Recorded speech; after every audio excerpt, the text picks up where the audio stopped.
E aí, meus queridos? Bom, no último vídeo falei para vocês dos primórdios da fundação do Corinthians, da visita do Corinthians inglês, da fundação propriamente dita do Corinthians e da escolha do nome, de como se deu a escolha do nome Esporte Clube Corinthians Paulista. E eu parei no momento em que Antônio Pereira saía para ir cuidar dos estatutos do novo clube que surgia. Então, vamos continuar a história. Bom, Antônio Pereira sabia que estatuto era coisa a ser feita por doutor, tá? E havia um sofisticado sujeito chamado José Rubião. José Rubião era um ex-back do Paulistano e agora ele era zagueiro e dirigente da Associação Atlética das Palmeiras. Eu vou falar para vocês daqui a pouco desse êxodo de jogadores do Paulistano para a Associação Atlética das Palmeiras, do pau que teve entre eles, de como isso influenciou o futebol, mas enfim, por enquanto, vamos lá. O Rubião ficou sabendo que o Antônio Pereira estava buscando alguém para fazer os estatutos para um novo clube e disse a ele que procurasse um amigo seu, do paulistano, jornalista do estado de São Paulo, homem influente nos bastidores da bola, e considerado assim como por muitos como uma eminência parda do futebol. O nome desse cara era Mário Cardim. Pois bem, Antônio Pereira tirou o macacão do trabalho, colocou um terno e foi lá falar com o cara. E sem enrolar, mandou, na lata. Doutor Cardim, dá para o senhor fazer um estatuto de clube grande para o Corinthians? O Cardim respondeu, posso tentar. Foi o Rubião que mandou você aqui? Foi sim, senhor. Então vou dar muita risada se o time de vocês bater naquela Associação Atlética das Palmeiras lá do nosso amigo. Palavras proféticas. A Associação Atlética das Palmeiras sofreria com o Esporte Clube Corinthians Paulista. Doutor Cardim então pegou a sua caneta, passou a ponta da pena de metal na língua e rascunhou. No dia 1º de setembro de 1910. E assim foi feito o primeiro estatuto do Corinthians, que não sobreviveu ao tempo. Tá? Naqueles dias que se seguiram à fundação do dia 1º de setembro, como eu disse, foi quando o Corinthians realmente se organizou. Tá? Definiu-se sobre os treinos, a peneira para decidir quem jogava no primeiro quadro, quem jogava no segundo, a escolha da cor das camisas, brancas com golas e punhos pretos, a corrida para mandar fazer os calções, fez com um saco de farinha vazios e eram brancos. Terror, senhor. Sabiam dessa? A gente que ficou horrorizada hoje quando o Corinthians joga tudo de branco. Lá nos primórdios da nossa fundação, os primeiros calções foram brancos. Mas calma, não entrem em pânico, porque logo depois, tem foto nossa de 1912, já está de calção preto. Só queria reforçar aqui para vocês que no Estatuto de 16 já ficava definido camisa branca e calção preto. Ela precisa definir também a compra da primeira bola, o acerto do aluguel do campo do lenheiro, a capina do mato do terreno, as traves de bambu, enfim. E finalmente, essa parte da história também é sensacional. No dia 10 de setembro de 1910, um sábado, o time do Corinthians sai andando orgulhoso pelas ruas da cidade, peito estufado, seguido por operários, mulheres, crianças. Imaginem essa cena. A carroça do Alexandre Magnani indo na frente, carregando o saco com as camisas e com a caixa de cânfora que usava para os machucados, né? Iam junto na procissão o Miguel Batalha, alguns estudantes da Poli, alguns enfermeiros da escola de farmácia, uma espanholada, uma portuguesada, enfim. Nosso primeiro jogo, senhores. Imagina, primeiro jogo da história do Esporte Clube Corinthians Paulista. O adversário seria o valoroso União da Lapa. Senhores, desafiar a União da Lapa não era uma coisa muito inteligente a se fazer, pelo contrário, era uma temeridade. Era uma excelente equipe e provavelmente goleariam aquele novo clube. De fato venceram, mas por apenas 1-0, ou seja, uma derrota gloriosa para o recém-nascido Esporte Clube Corinthians Paulista. Todos os presentes ficaram admirados com aquele clube de operários. E os 11 jogadores que entraram para a história nesse dia foram Valente, Rafael Perrone e Atílio, Lepre, Alfredo e Politi, Carlos da Silva, João Carlos da Silva, Jorge Campbell, Luiz Fabi, César Nunes e Joaquim Ambrósio. Eternos. Eu não sei vocês, mas eu acho sensacional que o nosso primeiro jogo tenha sido uma derrota para um time que chama União da Lapa. Não chega a ser poético? Não é sensacional isso? Bom, eu acho.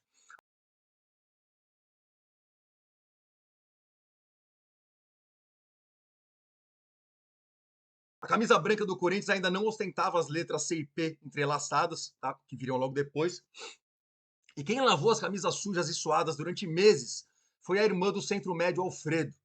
Os punhos e as golas pretas começaram a desbotar, mas o Miguel Batalha prometeu que já estava tomando as devidas providências para que tivéssemos uniformes de melhor qualidade. Isso de fato depois aconteceu. Bom, como vocês viram, dos 5 fundadores, 3 estavam em campo. Perrone, você sempre vê lá João da Silva. João da Silva é João Carlos da Silva, é o Carlos Silva. Perrone, Carlos Silva e Ambrósio. O Anselmo Corrêa também estava, ele era o goleiro reserva, tá? O Perrone, aliás, era o capitão do time, né? O capitão. O capitão, na época, é importante falar isso para vocês, não era apenas o cara do cara e coroa. O capitão era um cara, ele era o técnico. Era ele que escalava o time dias antes, ele que botava lá no painel quem ia jogar e quem estava convocado para jogar e quem não estava. Ele era membro da diretoria, a quem, aliás, ele tinha que dar explicações por escrito das coisas que ele fazia. Outro cara que jogou nesse primeiro jogo da história do Corinthians foi César Nunes, irmão do Neco, que com 15 anos estava no segundo quadro. Notem que o Corinthians se estruturou, senhores, com jogadores que davam o sangue, raçudos, que suavam a camisa. Isso formou nossa índole, nosso caráter. Essa coisa que tanto nos orgulha hoje de sermos um time raçudo, que luta, que briga, que não desiste. Cara, isso vem no nosso DNA desde a nossa fundação. Isso já vinha do Botafogo. Bom, nossa primeira vitória veio no jogo seguinte, 2-0 contra o Estrela Polar, já no campo do Lenheiro, no nosso campo. Luiz Fabi marcou o primeiro gol da história do Corinthians, Jorge Campbell fez o segundo. A cervejada da vitória dizem que foi paga com um rateio geral. Os barris de chopp vieram da cervejaria Germânia, cujos donos eram os irmãos Reichert. Claro, torcedores do Germânia, né? Mas eles perceberam logo de cara que poderiam ganhar muito dinheiro com as festas corintianas, né? Era muita gente, o pessoal era empolgado. Logo na sequência, outra remessa de cerveja, graças à vitória por 5-0 contra os ferroviários ingleses da Associação Atlética Lapa. Nada a ver com União da Lapa, tá? A hora do União da Lapa ainda ia chegar. Aguardem que vocês vão ver. E a notícia dessa goleada se espalhou. O Corinthians começava a ficar conhecido. Surgia o Galo Brigador das Várzeas. Sabiam dessa, senhores? O Corinthians era conhecido como o Galo Brigador das Várzeas.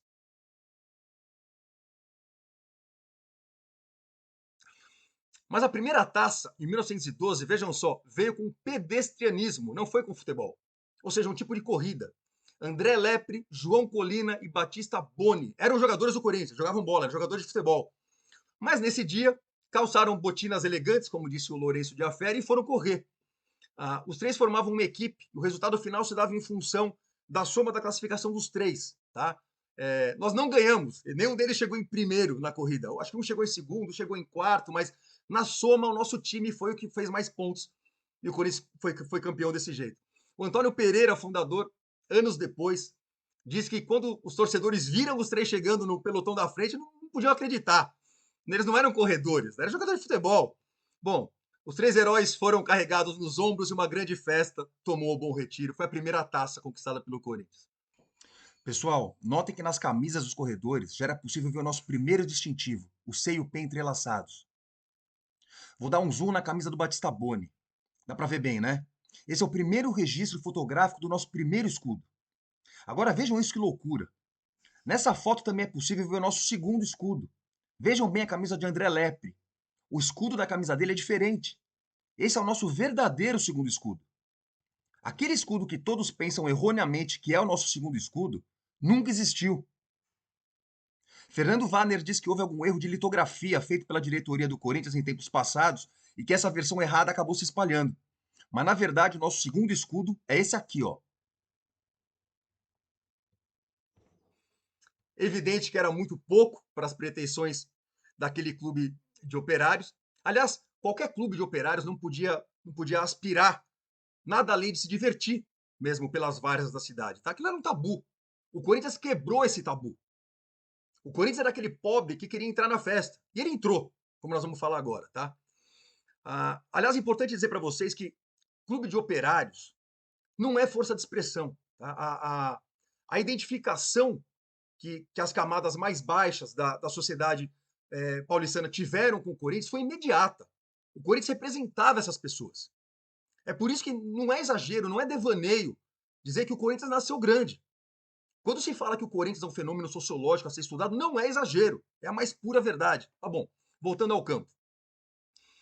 Nos anos seguintes, 1911, 1912, o Corinthians tornava-se imbatível na várzea paulistana, já com Alexandre Magnani como presidente, tá?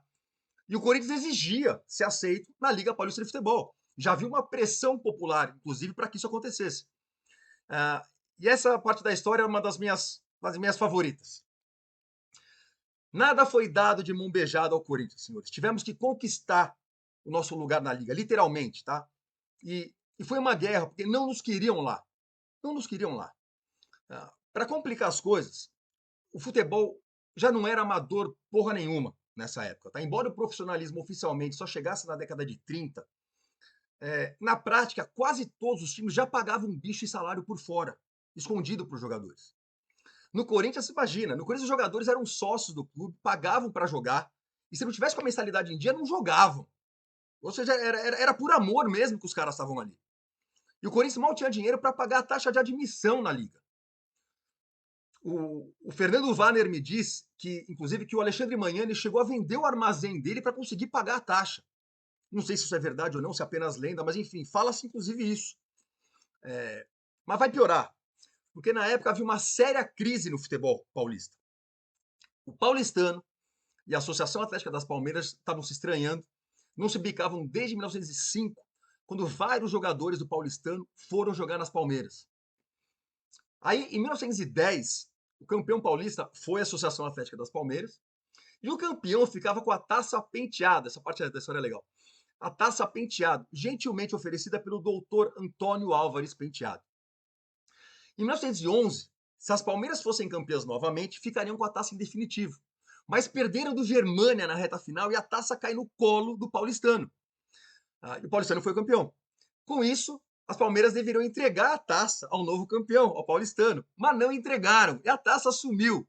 Puta confusão, mó rebu. E isso abalava os bastidores do futebol. Fora isso, já tinha violência em campo, tá? Sim.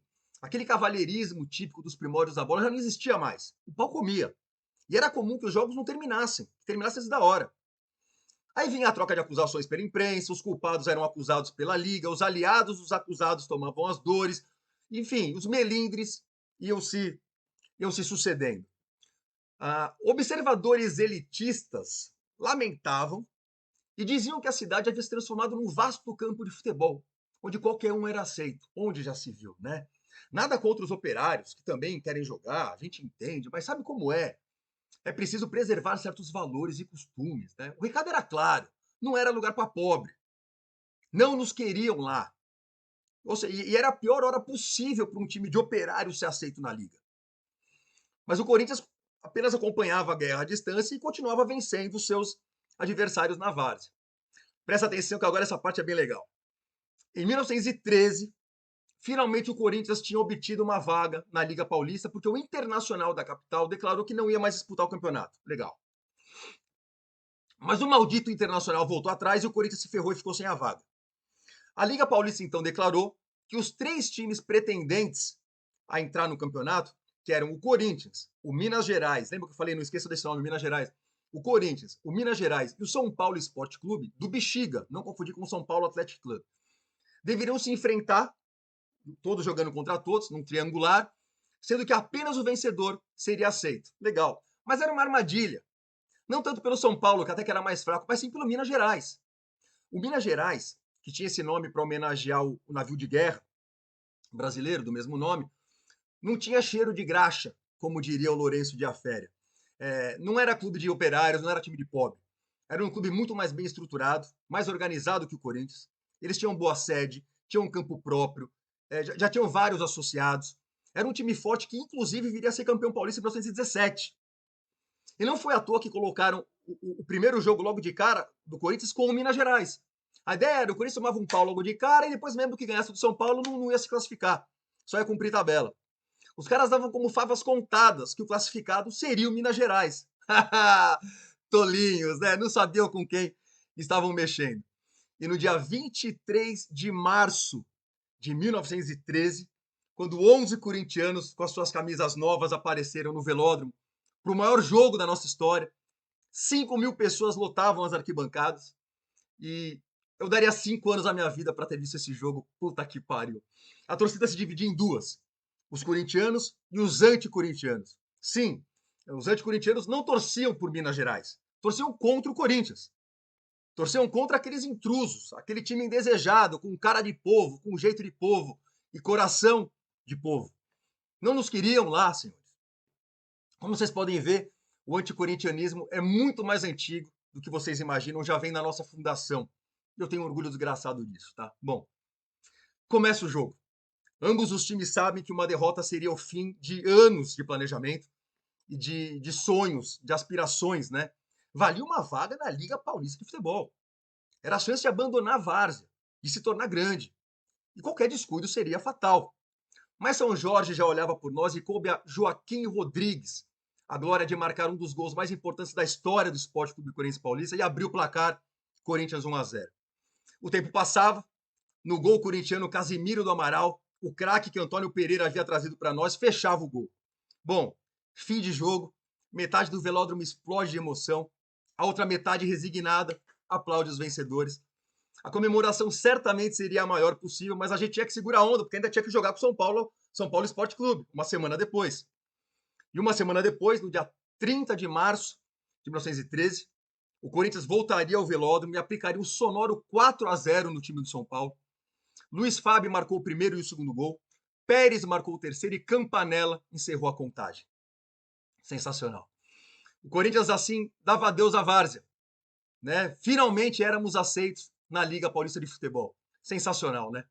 E o time que fez história era Casemiro do Amaral, Fúvio Bente e Casemiro Gonzalez, Francisco Pollitt, Alfredo de Assis e Francisco Lepre, César Nunes, o irmão do Neco, Antônio Pérez, Luiz Fábio, Joaquim Rodrigues e Carmo Campanella. Eternos. E é isso. O Corinthians finalmente estava entre os grandes, estaria aceito na Liga Paulista de Futebol. Naquele mesmo ano de 1913, o Corinthians disputaria o seu primeiro campeonato pela Liga Paulista de Futebol. Mas estamos com muito tempo já, continuamos no próximo episódio, pode ser? Vamos fazer... Eu não sei quanto tempo vai levar essa série, eu vou falando, vamos vendo quanto tempo dá. E continuamos, portanto, no próximo episódio, ok? Abraço a todos e vai Corinthians!